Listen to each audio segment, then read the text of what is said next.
بسم اللہ الرحمن الرحیم۔ اس میں نے ایک فرق بیان کیا ہے کہ اسلام جب دعوت کے دور میں تھا، دعوت، تحریک، انقلابی جد و جہد، تو پرائرٹیز کچھ اور تھیں۔ جب اس نے اسٹیٹ کی شکل اختیار کر لی، ریاست کی شکل اختیار کر لی، تو ترجیحات بدل گئی۔ پہلے ایمان پر زور تھا، اب اسلام پر زور ہے۔ لیگل سٹرکچر کیا ہوگا، اسلامی ریاست کا شہری کون شمار ہوگا، اس کے حقوق کیا ہوں گے، یہ قانونی پہلو۔ ریاست کے بننے کے بعد اب ان کی اہمیت زیادہ ہے، جبکہ وہ تحریکی جہادی دور جو چل رہا تھا اس میں ایمان اور جوش اور ولولہ اور جہاد اور اس پر زور تھا۔ اس دعوتی دور میں، تحریکی دور میں قرآن پر ایمفیسس تھا، ریاستی دور میں آ کر فقہ پر ایمفیسس ہو گیا ہے۔ قرآن تو گیا بیک گراؤنڈ میں۔ یہ ایک بالکل نیچرل معاملہ تھا، فطری۔ جن حضرات کو بھی دلچسپی ہو اس موضوع سے، وہ مضمون میرا ثقیل ہے اور میری تحریروں کے بارے میں شکایت عام، اور میں اب قبول کر چکا ہوں کہ ہاں یہ بات صحیح ہے، ان میں ثقالت ہے، لیکن یہ کہ اس موضوع پر میرے نزدیک وہ بہت ہی ایک جامع اور بہت سے اعتبارات سے بہت اہم تحریر ہے، جو میرے قلم سے کسی وقت کسی خاص کیفیت کے عالم میں نکل گئی تھی۔ تو ایک شکل تو یہ ہے، قرآن کچھ بیک گراؤنڈ میں گیا، اور میں اسے نیچرل کہتا ہوں، فطری کہتا ہوں۔ تو قانون کی اہمیت زیادہ ہے، فقہ کی اہمیت زیادہ ہے۔ اسی کا ظہور ہے ہمارے سارے دینی مدارس علماء کا اوڑھنا بچھونا فقہ ہے، قرآن تو نہیں ہے۔ قرآن تو تبرک ہے، حصول ثواب کا آلہ ہے، اصل شے جو ہے وہ تو فقہ ہے۔ دوسرے یہ کہ آپ میں سے بہت سے حضرات کے علم میں ہوگا، پروفیسر یوسف سلیم چشتی مرحوم مغفور، ان کا بھی ایک مضمون میں نے کئی مرتبہ شائع کیا ہے، ریپیٹڈلی، بہت عمدہ، بہت جامع، مسلمانوں کے قرآن سے دوری کے اسباب۔ لیکن وہ تو انہوں نے بہت سے اعتبارات سے باتیں کی ہیں، لیکن میں ایک بات کا تذکرہ کر رہا ہوں۔ انہوں نے یہ کہا، اور صحیح کہا، کہ جب ملوکیت اور سرمایہ داری کا دورہ ہو گیا مسلمانوں میں،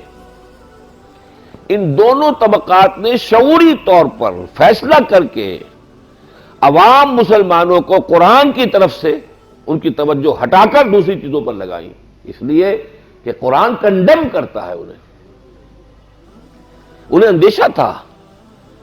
کہ اگر یہ مستکبرین کو قرآن جو کچھ بیان کر رہا ہے مستضعفین کے مقابلے میں، اور محرومین کے مقابلے میں مترفین کا تذکرہ جب کرتا ہے، اور وہ لوگ قرآن پڑھیں گے تو ہماری تصویر نظر آ جائے گی انہیں، اس سے ان کے اندر باغیانہ جذبات پیدا ہوں گے، ہمارے خلاف جذبات پیدا ہوں گے۔ لہذا یہ باقاعدہ شعوری طور پر قرآن کو بند کرو، بس اسے تو حصول ثواب کا ذریعہ سمجھو، باقی یہ دین کا بات پوچھ لی، ہم سے پوچھ لو، آگے فتویٰ لے لو۔ یہ جو دوسری بات میں نے ابھی کہی ہے پروفیسر چشتی صاحب کے حوالے سے، یہ تلخ ترین صورت میں میرے سامنے آئی ہے حضرت ابو ہریرہ کی اس حدیث کی شکل میں رضی اللہ تعالی عنہ، اور حدیث بھی بخاری شریف کی ہے۔ حضرت ابو ہریرہ فرماتے ہیں، حفظت من رسول اللہ صلی اللہ علیہ وسلم وعاءین، میں نے اللہ کے رسول صلی اللہ علیہ وسلم سے علم کے 2 برتن جمع کیے، تو 2 برتنوں میں علم جمع کیا۔ اما احدہ فبسطہ فیکم، ایک برتن کا علم جو ہے وہ تو میں نے تمہارے درمیان خوب پھیلا دیا، عام کر دیا، اس کو سکھایا، پڑھایا، پھیلا دیا۔ اما الآخر، لیکن دوسرا برتن، لو بسطہ، اس میں جو علم میں نے رکھا ہوا اگر میں اسے عام کر دوں، لقطع ھذا البلعوم، تو میری یہ گردن کاٹ دی جائے گی۔ کیوں؟ ملوکیت کا دور کا آغاز ہو گیا تھا، حضرت امیر معاویہ جنہیں کسرا العرب کہا گیا، عرب کا کسرا بادشاہ، اسی لیے خلفائے راشدین میں ان کو شمار کوئی نہیں کرتا، صحابی ہے اس لیے ہم ادب کریں گے، ان کی نیت پر کوئی حملہ نہیں کریں گے، انہوں نے جو کیا ہے اپنی دانش میں مسلمانوں کی خیرخواہی میں کیا ہے، امت کی بھلائی کے لیے کیا ہے، لیکن دی فیکٹ ریمینز کہ اب وہ نظام حکومت وہ نہیں تھا جو ابو بکر اور عمر اور عثمان اور علی کا تھا، یہ مختلف نظام حکومت ہے، اس میں تو کوئی شک نہیں۔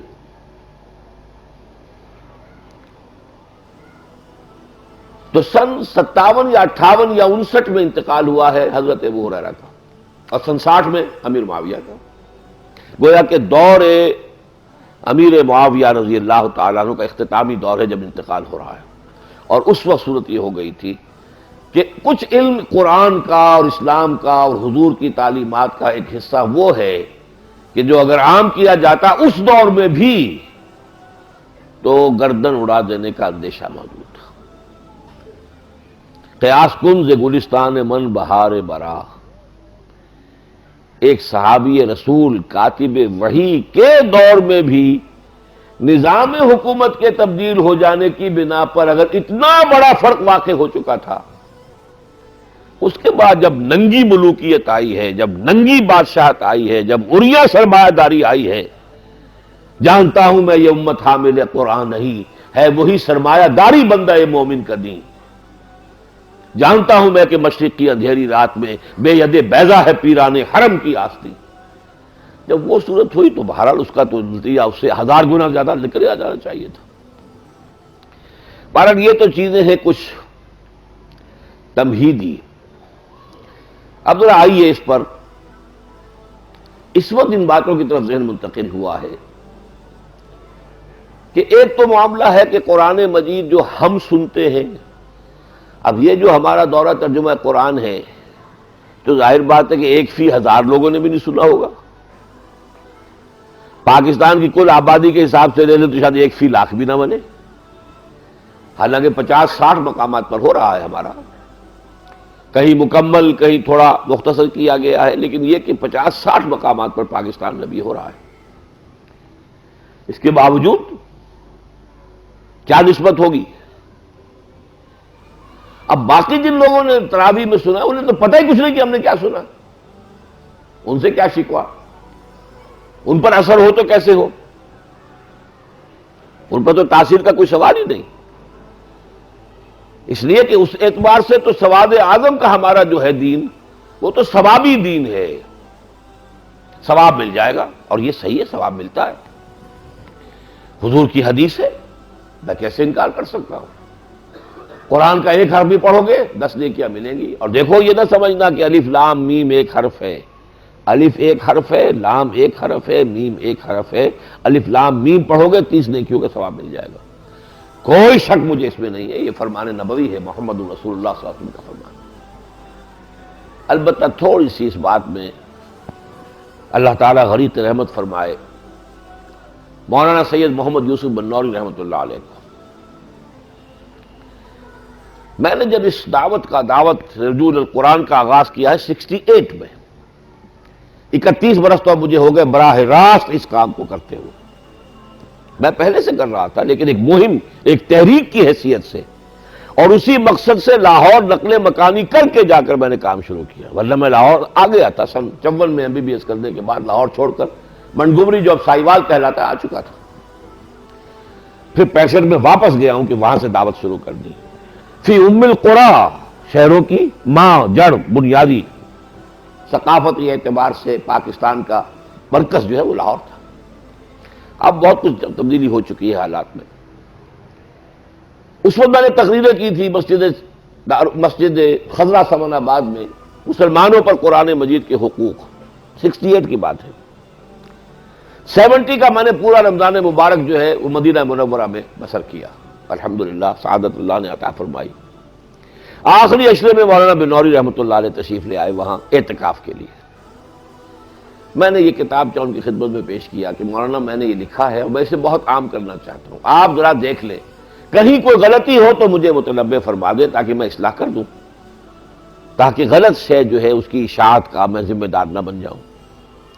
حالت اعتکاف میں انہوں نے میرا وہ کتابچہ پڑھا، ایک جگہ تھوڑی سی ترمیم کی،